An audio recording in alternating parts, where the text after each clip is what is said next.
involved with him than she was with James. Had she been different before she found Abigail Mantel's body? Probably not.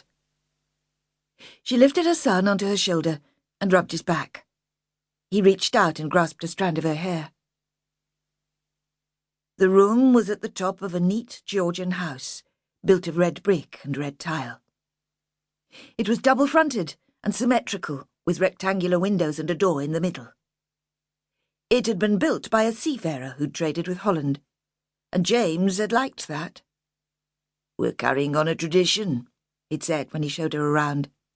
"It's like keeping it in the family." Emma had thought it was too close to home, to the memories of Abigail Mantel and Jeanie Long, and had suggested that Hull might be more convenient for his work, or Beverley. Beverley was a pleasant town. But he'd said Elvet was just as good for him. "It'll be nice for you to be so close to your parents," he'd said. And she'd smiled and agreed, because that was what she did with James. She liked to please him. In fact, she didn't care much for Robert and Mary's company.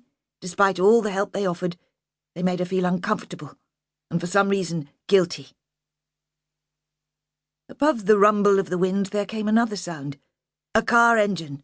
Headlights swept onto the square, briefly lighting up the church gate, where dead leaves were blown into a drift.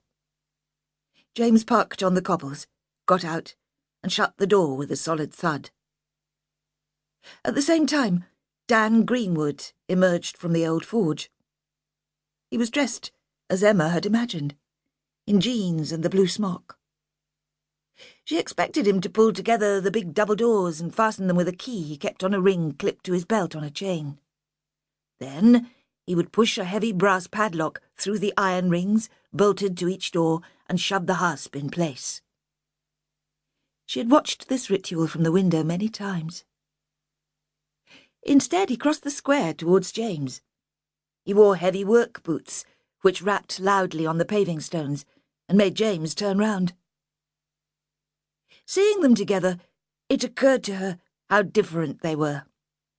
Dan was so dark that he should have been a foreigner. He could play the villain in a Gothic melodrama. And James was a pale, polite Englishman. She felt suddenly anxious about the two men meeting, though there was no reason. It wasn't as if Dan could guess at her fantasies. She had done nothing to give herself away. Carefully, she raised the sash window so she could hear their words. The curtains billowed. There was wind in the room with a taste of salt on it. She felt like a child, listening in to an adult conversation, a parent and teacher perhaps discussing her academic progress. Neither of the men had seen her.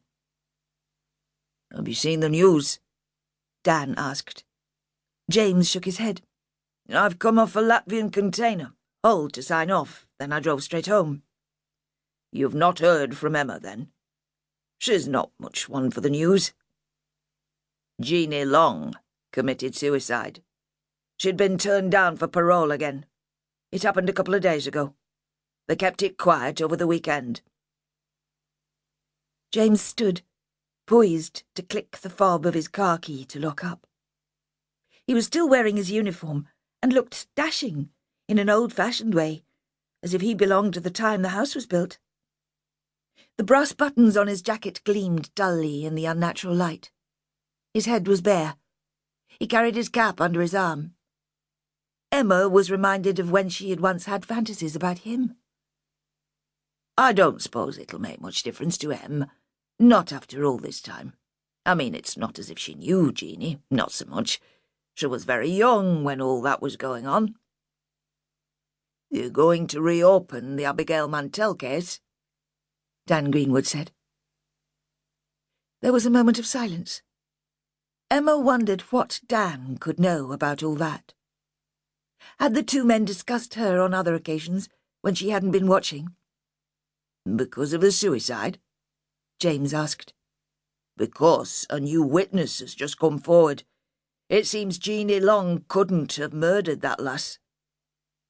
He paused. Emma watched at him rub his forehead with his broad, stubby fingers. It was as if he was trying to rub away the exhaustion. She wondered why.